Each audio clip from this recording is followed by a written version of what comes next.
السلام علیکم ورحمۃ اللہ وبرکاتہ۔ دوستو بھائیو، اسلام جس کے ہم ماننے والے ہیں یہ اخلاق کا دین ہے، اور نبی کریم صلی اللہ علیہ وسلم نے فرمایا بُعِثْتُ لِأُتَمِّمَ مَكَارِمَ الْأَخْلَاقِ، اللہ تعالیٰ نے مجھے دنیا میں اخلاق کو مکمل کرنے کے لیے بھیجا ہے۔ تو رسول اللہ صلی اللہ علیہ وسلم کی اتباع کرنے والوں کے لیے خوشخبری ہے کہ ہر موڑ پر ہر اچھے کیریکٹر، اچھے اخلاق، اچھا معاملہ اور سلوک کرنا لوگوں کو، اور اسی طرح سے اچھا عمل کرنا، یہ دونوں عظیم چیزیں اسلام ہمیں سکھاتا ہے۔ اور نبی کریم صلی اللہ علیہ وسلم نے اس سلسلے میں ایک حدیث ہمیں بتائی ہے، آئیے میں آپ کو سناتا ہوں۔ فرماتے ہیں حضرت براء بن عازب رضی اللہ تعالیٰ عنہ فرماتے ہیں قال امرنا رسول اللہ صلی اللہ علیہ وسلم بسبع ونہانا بسبع، نبی علیہ الصلوۃ والسلام نے 7 باتوں کا ہمیں حکم دیا ہے اور 7 باتوں سے ہمیں منع کیا ہے۔ 7 اور 7 اپوزٹ میں کتنے ہو گئے؟ 14۔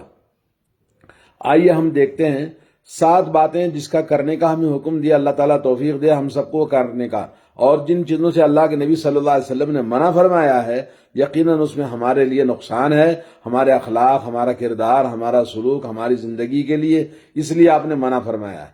آئیے جن چیزوں کا کرنے کا حکم دیا ہے ان میں سے پہلی نمبر 1 کہ ہم امرنا بعیادت المریض، بیمار کی بیمار پرسی کرنے کے لیے جانا۔ بیمار کی بیمار پرسی کرنے کے لیے جانا تو یہ بہت بڑا اجر ہے، کیونکہ ایک تو بیمار جو آدمی ہمارے متعلقین میں سے جو بھی بیمار ہے اس کے ہم جاتے ہیں تو اس کو تسلی ہو جاتی ہے، اس کی بیماری ہلکی ہو جاتی ہے اور وہ خوش ہوتا ہے، اور جانے والے کے لیے بھی اجر ہے، اور جس کے پاس جاتے ہیں بیمار کے پاس اس کے لیے بھی اجر ہے، اور وہاں جانے کے بعد ہم اس کے لیے دعا کرتے ہیں۔ اور دعا کرنا اسأل اللہ العظیم رب العرش العظیم ان یشفیک، 7 مرتبہ اس کے اوپر ہاتھ رکھ کر دعا کرنا اور اس کے بعد اس کے اوپر دم کر دینا۔ تو گویا اس کے لیے بھی ہم دعا کرتے ہیں، اور ہمارے جانے سے نبی علیہ الصلوۃ والسلام نے کہا کہ وہ جب تک بیمار کے پاس بیٹھا رہے گا گویا جنت میں بیٹھا ہوا ہے، اور گویا اس کے لیے اللہ کی رحمت اس کے اوپر نازل ہوتی ہے، اور بہت بڑا اجر عظیم بتایا ہے۔ نمبر 1۔ نمبر 2، آپ نے فرمایا کہ جنازے میں شرکت کرنا۔ جو بھی انسان مرتا ہے تو ظاہر بات ہے جنازے میں شرکت کرنے سے بہت بڑا اجر، اللہ کے نبی نے فرمایا کہ جنازے میں شرکت کرنا قبرستان کو جانے سے 2 قرات کا ثواب ہے۔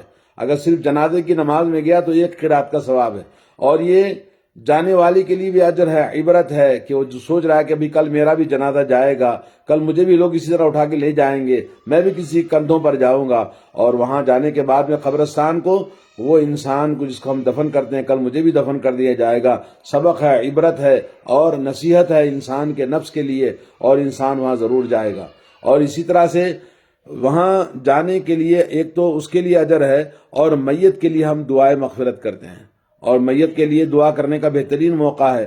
نمبر 3، آپ نے فرمایا کہ تسمیۃ العاطس، چھینکنے والا جب کہے الحمدللہ تو اس کے جواب میں یرحمک اللہ کہنا چاہیے، اور یہ گویا چھینک جو ہے اللہ کی طرف سے ہوتی ہے، اور جواہی لینا شیطان کی طرف سے ہے، اس لیے اللہ کے نبی نے فرمایا جب جواہی آئے تو منہ کو بند کرو، اور جب چھینک آئے تو الحمدللہ کہیں، کیونکہ یہ اللہ کا شکر ادا کرنا ہے، انسان کے جسم میں ایک چستی پیدا ہوتی ہے اس کی وجہ سے۔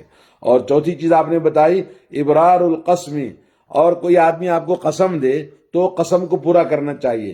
کوئی کہے کہ جی اللہ کی قسم آپ ضرور آئیں گے ہمارے یہاں پر، تو آپ ان کے یہاں ضرور جائیے گا تاکہ وہ قسم اس کی جھوٹی نہ ہو جائے۔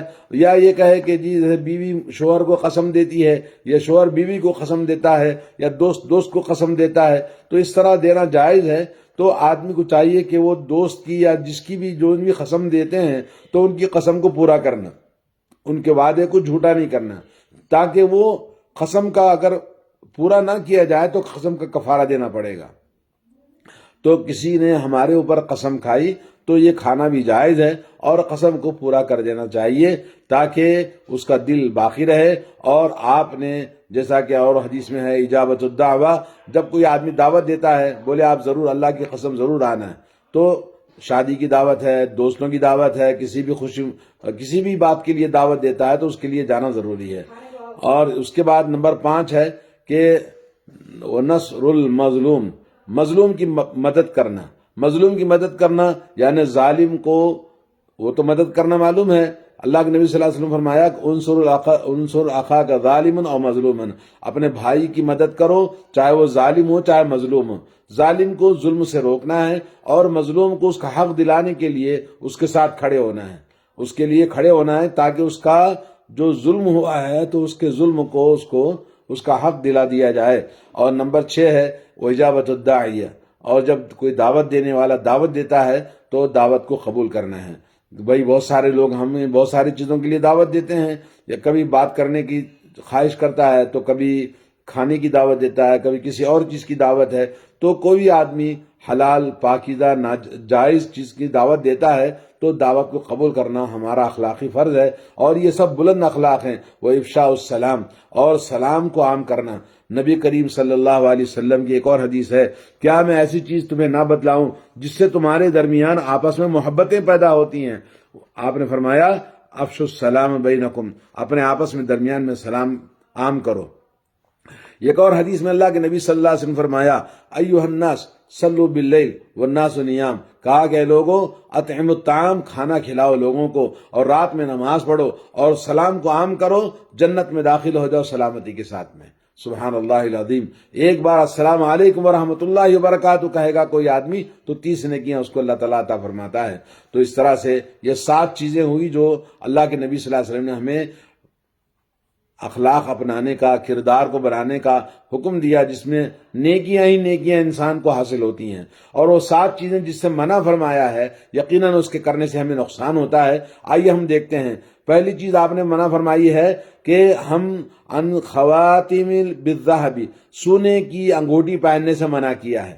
اور سونے کی چیزیں پہننا نبی علیہ الصلوۃ والسلام نے مردوں کے لیے حرام قرار دیا ہے، کہ مردوں کے لیے کوئی بھی چیز، سونے کے برتن استعمال کرنا، سونے چاندی کے برتنوں میں کھانا پینا اور سونے کی زیورات پہننا سب منع ہے. اور چاندی بھی نہیں پہننا چاہیے، کیونکہ اللہ تعالیٰ نے جس انسان کو مرد بنایا ہے، مرد کی مردانگی یہی ہے کہ کسی بھی چیز کا وہ محتاج نہیں ہے. عورت زیب و زینت کی محتاج ہے، اس کو خوبصورتی بننے کے لیے بہت ساری چیزوں کی اجازت ہے، زیورات پہنتی ہے، مہندی لگاتی ہے، بہت ساری چیزیں کرتی ہیں. مردوں کے لیے مہندی لگانا، انگوٹھی پہننا اور اپنے آپ کو گلے میں چین ڈالنا، ہاتھوں میں کڑے پہننا، یہ سب چیزیں حرام ہیں. اور خاص طور پر سونے کا تو بالکل جائز نہیں. آج کل جو دلہا دلہن پہنتے ہیں، دلہا شادی میں پہنتا ہے، بولے کیوں؟ تھوڑی دیر کے لیے پہنا. تھوڑی دیر کے لیے کیا ہے؟ جہنم. تھوڑی دیر کے لیے ہو غلط ہو، حرام حرام ہے، کبھی بھی نہیں پہننا چاہیے. اور ایسے نوجوانوں کو آج ہمیں نصیحت کرنے کی ضرورت ہے. نمبر 2، اللہ کے نبی نے فرمایا عن الشرب بالفضہ، چاندی کی کسی بھی چیز میں پینا، چاندی کے برتن کو استعمال کرنا، چمچا ہو، برتن ہو، گلاس ہو، سب حرام ہے. سونے چاندی، جب چاندی حرام ہے تو سونا بدر جورا حرام ہے کھانے پینے کے لیے. نمبر 3 ہے وعن المیاثری، اور کپڑوں کی ایک قسم ہے عن المیاثری. نمبر 4 وعن القصی، اور نمبر 5 وعن لبس الحریری، اور نمبر 6 عن الاستبرقی والدیباجی.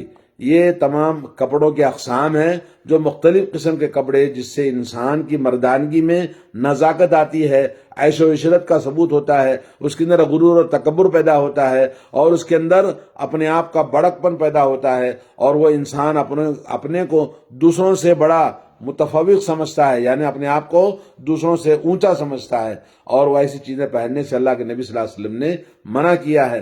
تو آدمی کو چاہیے کہ ان تمام چیزوں سے اپنے آپ کو بچائے، اور اپنے آپ کو نبی علیہ الصلوۃ والسلام نے ہر وہ نزاکت والی چیز جس سے مرد کے اندر عورت کی نزاکت پیدا ہو جائے. جیسا کہ آپ نے سنا، اللہ کی لعنت ہے ان مردوں پر جو عورتوں کی مشابہت اختیار کرتے ہیں، اور ان عورتوں پر اللہ کی لعنت ہے جو مردوں کی مشابہت اختیار کرتے ہیں. اللہ تعالیٰ سے دعا ہے اللہ تعالیٰ ہم تمام نوجوانوں کو اصلاح کرنے کی توفیق عطا فرمائے، اور ہر طرح کے شر اور برائیوں سے بچ کر ہر طرح کے خیر اور بھلائی اور نیکی کرنے کی توفیق عطا فرمائے. وصلی اللہ علی نبینا محمد وعلی آلہ وصحبہ اجمعین. السلام علیکم ورحمۃ اللہ وبرکاتہ.